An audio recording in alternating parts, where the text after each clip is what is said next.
mtu kama mimi kuongoza maneno yakiwa magumu vile ilivyo. Kama tungekuwa na wengine, Kenya ingekuwa imezama. Lakini mimi nataka niwahakikishie ninyi watu wa Dagoretti na watu wa nchi yetu ya Kenya kwamba Kenya itasonga mbele, Kenya itabadilika na tutakuwa na taifa ambayo tutajivunia kama Wakenya. All right, that is President William Ruto speaking last Sunday about the state of affairs. And of course, clearly you can hear the message. I'm here in studio with the Deputy Speaker of the National Assembly, Gladys Boss, and Senator Moses Kajong from Homa Bay County. Senator, let me begin with you. From what we just heard from the President there, does that sum it up? What challenges you're witnessing in the country, and are you confident about the solutions being explored and being implemented? Just like millions of other Kenyans, we are in a state where we are extremely disillusioned with a government that has been in office for the last 1 year and has wasted no opportunity to blame the market. Look at the price of petroleum that drives the cost of everything. Look at the chaos in our universities, occasioned by certain reforms that the president heralded as the solution to the hustlers. You have a situation where in the past, where students were funded, the Higher Education Loans Board would advance loans to students before they report to university. It is about 1 month and a half since first years went to universities and they've not been funded. And you saw yesterday at the Technical University of Kenya, the lecturers going on strike. All the critical indicators are going south. I wonder what the president is proud of. At a time like this, we need certain skills which are clearly not present in State House. In State House, we've got very skillful politicians. But a moment like this does not require politics or politicians. A moment like this requires people who can focus on policy. And it is through policy that you make deliberate and intentional moves, take measures to change the lives of the people. It is not going to be solved through the Sunday prayer meetings. It is going to be solved through deliberate action to deal with some of these things. For example, it is easy to blame global forces for the fall of the Kenyan shilling. But it is not just global forces at play. It is our responsibility, and it is the responsibility of the national government or central government to take critical and strategic interventions to prop up the economy. And one thing we are not talking about is that the Kenya shilling is losing because we are largely an import economy. We import virtually everything. Whereas in the past, a few years past independence, Kenya was a manufacturing country and you were exporting to neighboring countries. So we want to hear that in this 1 year that the president has been in the office, what have we done to spur our the competitiveness of our manufacturing sector so that instead of importing everything and therefore being at the mercy of global forces, we can start exporting so that we can earn foreign currency. Right. How do we also revitalize certain sectors that, you know, in school you used to be told tourism is the greatest earner of foreign exchange. Right now, those sectors are not doing well because every other day, because of insecurity, which we have still not managed to contain, and yet we want to go to Haiti. Just a month ago, the Senate was in Turkana, and not many Kenyans know that you cannot drive to Turkana without the escort of the army. There's a place called Kainuk, which you cannot pass past 6 p.m. There is a curfew in those areas. And even during the day, the army must be at the head and at the rear of the convoy. And so those are indicators that then dissuade tourists from coming into this country. Okay. And finally, small things like a friendly diaspora policy that would encourage our brothers and sisters who are out there. And right now, diaspora remittances are perhaps our largest source of foreign exchange. So the president must take off his political countersuits and put on a policy approach for us to get solutions to the problems that Kenyans are facing. And 1 year down the line, we haven't seen that. Okay, Deputy Speaker, I see you smile at the mention of the countersuits, but when the president is saying that white other persons that are leading this country then would be at a worse situation, are you convinced that the government is doing what it must, but also the questions that Senator Kajong here raises, those indicators that show that we are not heading in the right direction? I think it's common knowledge, and everyone can agree that Kenyans are going through a difficult time, and that cannot be denied. But to paint a gloomy picture, like there's no future and that there's no hope, is really unbecoming of a leader. Your job is to show people hope. And in as much as Honorable Kajwang, Senator Kajwang has painted a gloomy picture, he said something that I completely agree with him. He says there need to be deliberate action and they need to be strategic intervention that must be undertaken in order to turn around the economy. And that's why I'm very glad that he's not saying that street demonstrations are going to be the solution. He has said strategic and deliberate action. And let me list out some of the strategic and deliberate action. We all know that we came from a very difficult economic times, which wasn't made easy by 2 years of COVID. And then soon after, we've had drought and we had floods. That's common knowledge. So yes, things haven't been good or easy. So we didn't get here overnight because President Ruto was in office. This is something that we've gone through some really difficult challenges coming to this stage. And the question we should be asking, have those deliberate steps been undertaken? The answer is yes. One was, if you look at the current finance bill, there was certain deliberate policy interventions that were put there. One was to reduce our imports. And you put it correctly, that we should reduce imports and increase our exports. So putting a levy on imported furniture, for example, and other imported building materials was to ensure that we save our forex and to ensure that we reduce our imports. One of the other items that the president has spoken about very passionately is the fact that our second largest import after petroleum is edible oil. Yet, we can produce palm oil, we can produce coconut oil, we can produce avocado oil, we can produce sesame seed oil, macadamia oil, corn oil, sunflower oil, and so on. And that is why there is a deliberate encouragement through the zoning of various counties that are capable of producing that, so that we begin to produce our own edible oil. Another big import is rice. Yet we know we have over 200,000 acres of land in Kenya that is available for us to be able to grow the rice. The fact that that is in the government's agenda shows we are going in the right direction. And that has been clearly put in the last finance bill. If you look at the government agenda on housing, which also came to Parliament, went to Senate, housing, again, we said, it is not about just providing housing. It's also about providing employment. And you know there's a big employment challenge. So is there a deliberate action and a strategic intervention ongoing? Yes. We also know that when we have a shortage of food within the country, we have to import. Like for maize, which is a stapled food in our country. And that is why the government made the deliberate intervention to subsidize fertilizer so that we could produce. And I'm told that we have increased the number of acreage that has been plowed this year, and our harvest has increased significantly as a result of providing the subsidized fertilizer, which was at 3,500 shillings. And I'm told that this time it's going down to 2,000. No, allow me to be able to answer him. 2,500. Also, there's other things that are making the cost of living high. One of them is a cost of healthcare. And that is why the bills that have come through Parliament, Deputy Speaker, allow me to cut it short because we'll get to the bills are also intended to cut that cost. We'll get to that. Yes. But you have highlighted a few issues that we want to explore further. For instance, you said that housing was not just about houses, it was also for employment. Yes. Do you know how many job opportunities we have created since the passage of the Act?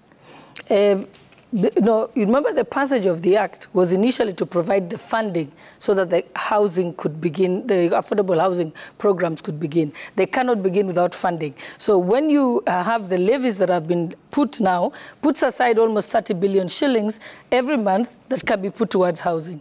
And then with that, it spurs the growth. So to think that you can become president overnight and immediately by just breathing, you're going to change the economy. No, you have to first develop a budget, which budget is able to create or at least spur the economy or... but that's already in place, Deputy Speaker. Yes, but it doesn't happen overnight. And I use this simple example and 3 months, that I use in my village. I tell people, you want to change the life... Speaker. No, no, three months. I mean, I'm still with you. But you're not allowing me to finish my sentence. You will. 3 months since the passage of the Act. We're talking about July, August, September. Money has been collected, the housing levy. What have we done with that money so far? Okay, that's what I'm saying. That's why I want to give you a very simple way of explaining it. If today, like in my culture, you want to feed your family, you will acquire a cow.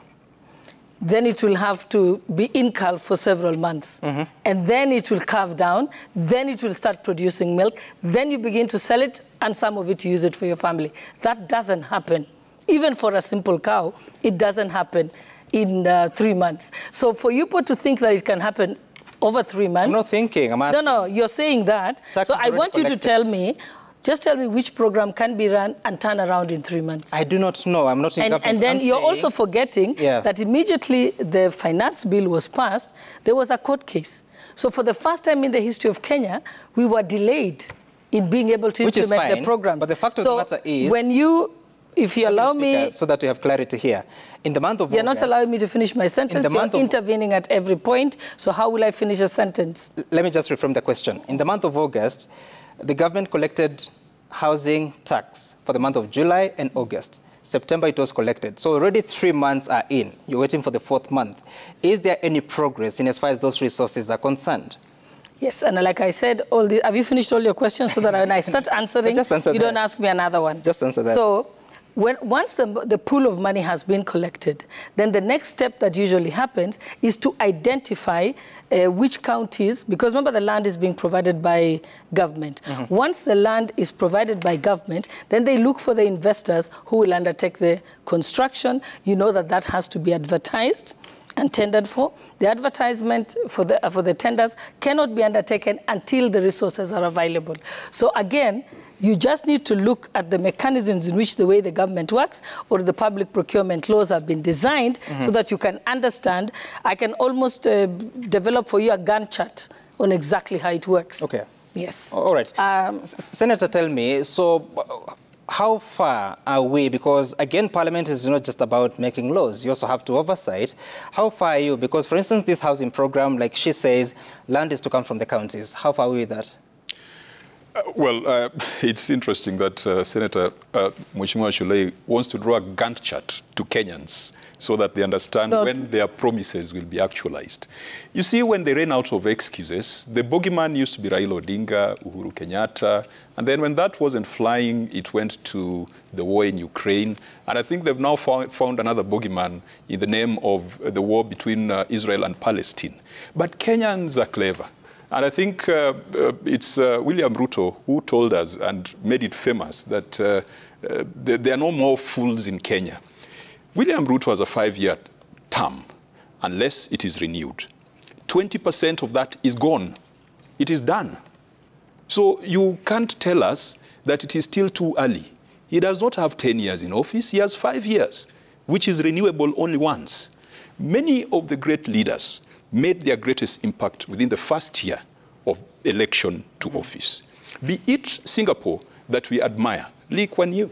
And sometimes we want to do the things Singapore did without creating the environment and infrastructure that Singapore had. We want to go to heaven, but we don't want to die. Even this thing of housing. If you talk to players, particularly in the pensions industry or fund managers, they tell you that money is not the problem. It is the environment that is a problem. We have no respect for property rights in this country. If the government, again, going back to the word of strategic interventions, if the government was to invest in strategic infrastructure, look at how many Kenyans have bought land in places like Konza.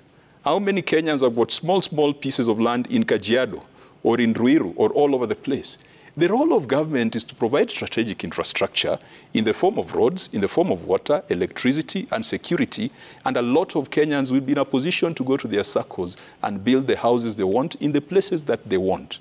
This housing fund thing was a misadventure, coming at the wrong time, imposing an additional tax on those people with pay slips over and above the other extra charges that have come across as a result of the increases in VAT, in petroleum products, and several other things. I do not expect that this particular approach is going to solve the housing crisis in this country.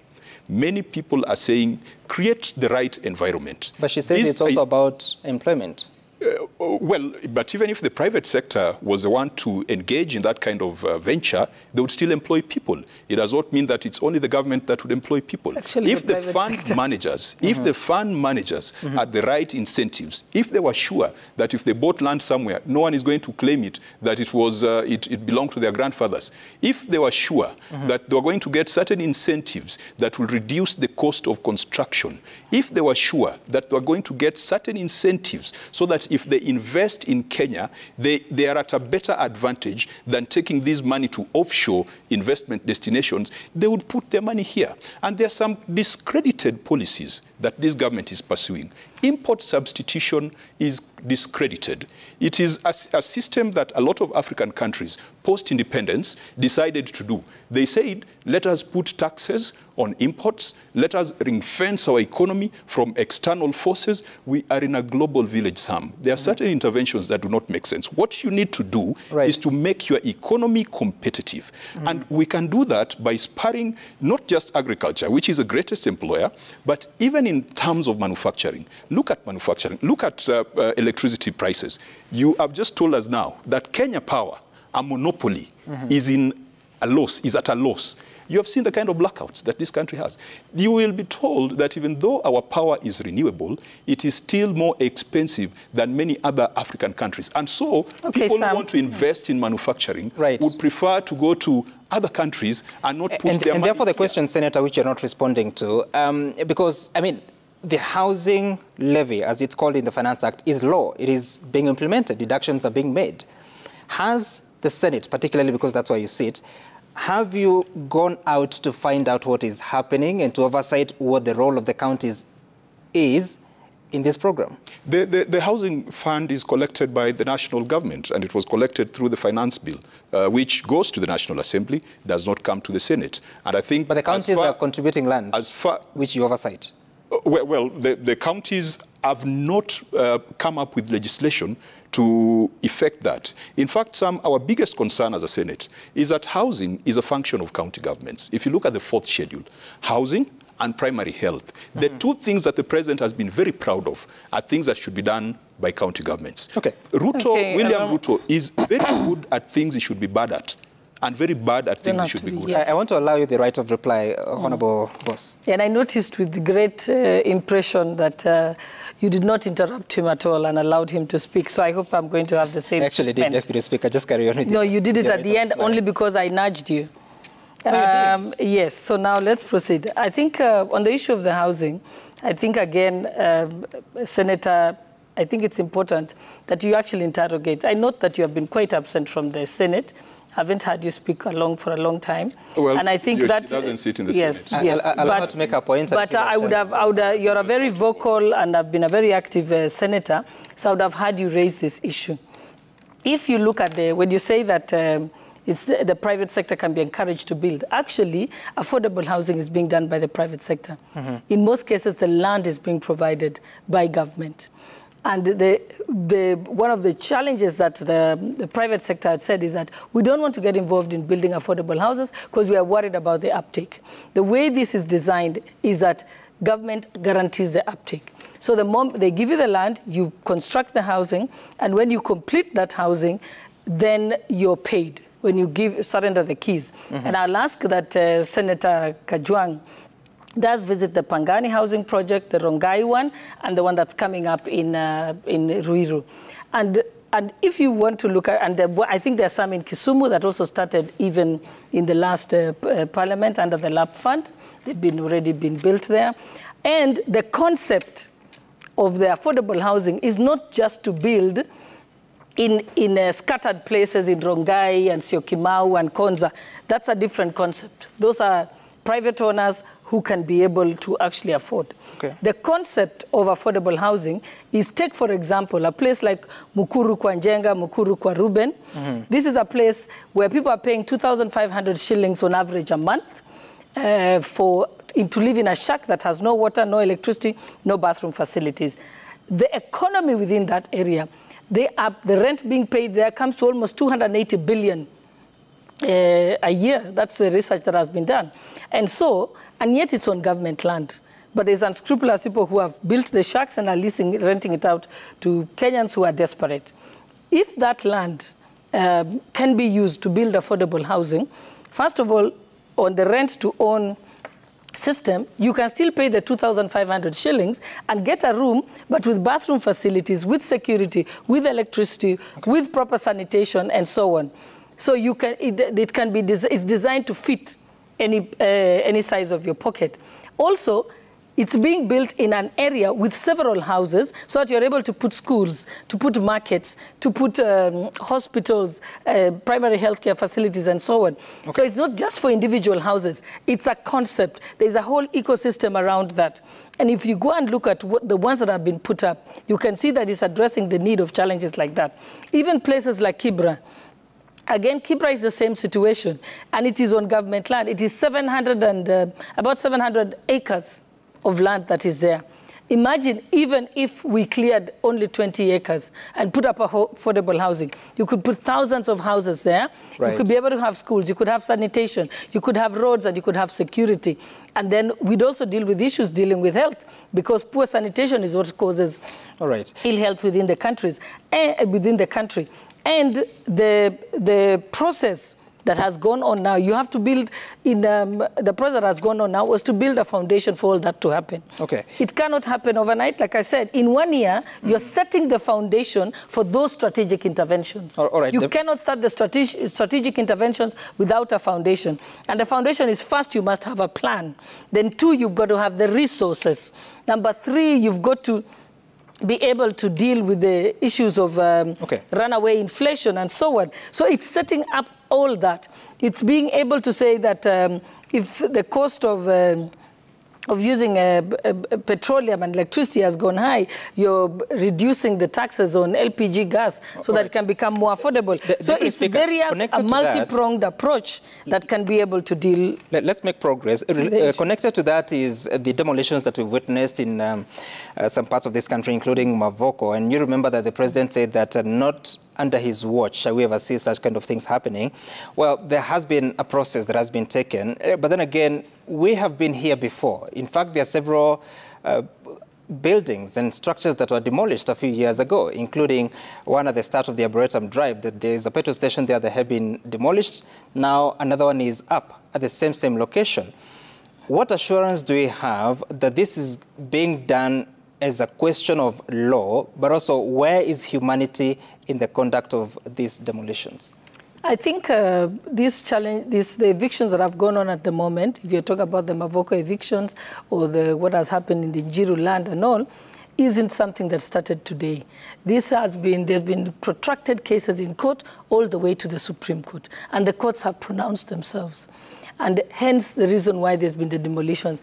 I sympathize with those persons who have spent their investment there and have been evicted. But in most cases, the ones that I have actually had the chance to look at, in none of them do people have title deeds. They have share certificates. And the title deeds is what is issued by government. I think I'm glad that DCI is on the matter now that the court has pronounced itself, because there were some unscrupulous or con people who were making it, holding out to persons that the land was available for sale. Right. But nobody had an actual title deed. They were selling them as share certificates, and people started to construct with the hope that they were going to get title deeds in the end. And that is why I think what should be very important is that Kenyans need to be re-educated again, that when you want to buy land, you don't buy on a share certificate.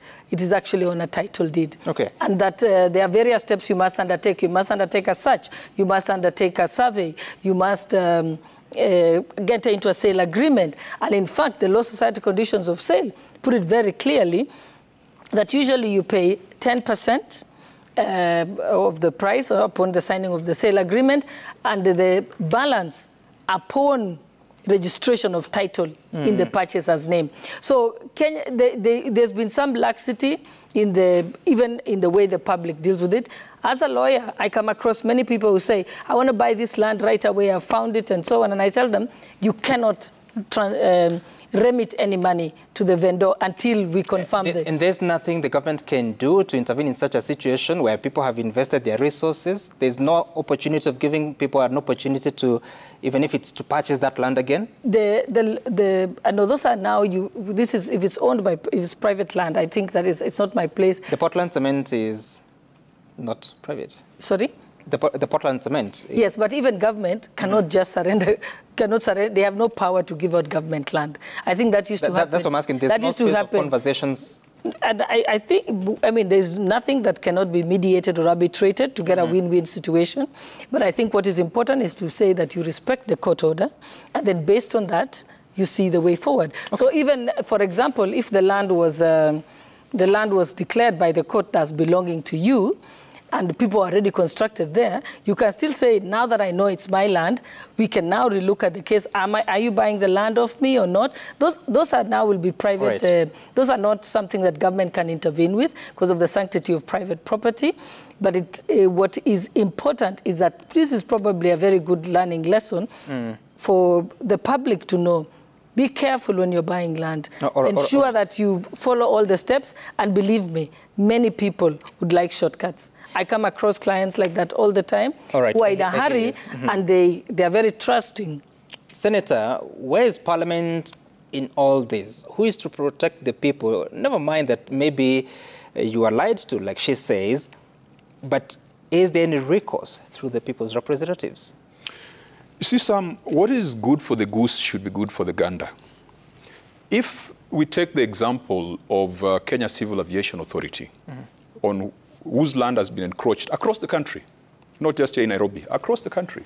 Even in my county, we are trying to expand an airport, but there are people who have encroached, and including even here in Nairobi, in places like Langata.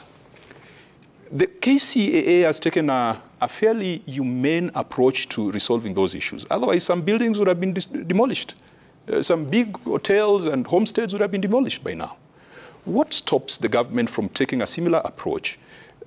If it is good for the people squatting on airport land, what about the hustlers squatting on Portland's land? We cannot defy court orders, and we cannot argue with what the courts have pronounced themselves on. But what stops us from coming up with an arrangement that is away from the savagery that we used to see during colonialism? The methods have not changed, unfortunately, in this country.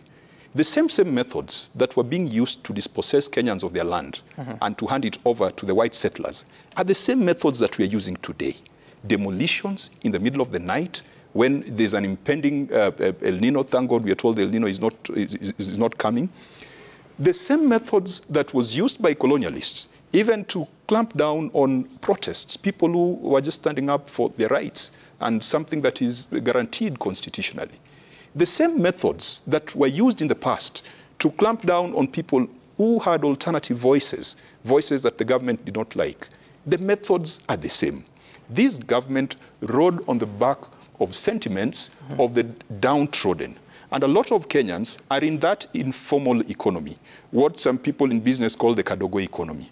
Now, if you start telling them about notarizing and getting advocates for every single transaction, we thought that this was a government that was going to ensure that those in the informal sector are treated with dignity and they are lifted so that they are given a step up. So that they're able to catch up with those who have enjoyed certain advantages historically. These demolitions have shown us that this government just used the name of hustlers to get into office, yet they were not very committed to that cause. Parliament, of course, has a duty to ensure that there is oversight over the executive over such matters. And I would be expecting that the various committees in charge of lands, the various committees responsible for justice, law, and human rights should be able to interrogate those issues. Okay. But you look at us, and perhaps someone who comes from the moon, or someone who comes from Mars, might believe that Gladys Boss is a government spokesperson and not a member of the National Assembly who is supposed to oversight the government. The line between the executive and the legislature has been blurred completely. And I will give you even certain examples. Even this week, Speaker Moses Wetangula, former senator, someone I respect because I've spent some time with him in the Senate, the ruling on Sabina Chege, what new facts came to him? What was manufactured? What was new that then pushed him to make that ruling, which he had held on since May? Mm-hmm. It was just political pressure. It was just political expediency. And I think that we are guilty. Well, of course, why didn't he make that ruling in May? What new facts came between May and today? The facts are still the same. But it took all that time, and because we said that we are not going to proceed with the bipartisan talks unless the issue of respect for political parties was dealt with, I'm sure he got a call, and he had to make that communication. We are guilty as charged. Who is making these calls, Senator? Well, the people who told him not to make the communication, because Moses Wetangula is a very intelligent man, and I've served with him, and I can attest to that. Okay. I do not think that when the facts are presented to him in May, and the same facts are presented to him in October, that he will have a different view of the same set of facts 3 or 4 months later. But let me conclude by saying that, yes, we are guilty as charged, and I think that this perhaps is the lowest that Parliament has come to. And it started with the manner in which we settled on the leadership of Parliament. It started also with the manner in which many people jumped ship immediately after the declaration of presidential election results. Okay. I think Parliament needs a reboot. And perhaps this kind of system that we have, this mongrel system, perhaps is not serving us so well, because you have people in Parliament, okay, and yet sometimes they think they're in the executive, and they think that they can shout louder and defend the executive louder than the ministers can. All right, Senator and Deputy Speaker, I want us to take a short break, but we'll come back and continue the conversation about the role of Parliament on various issues. Of course, there has been several sentiments the past few days, including that El Nino will not be there. What will happen is that there will be just slightly more rain than usual. We talk about that after the break. Stay tuned.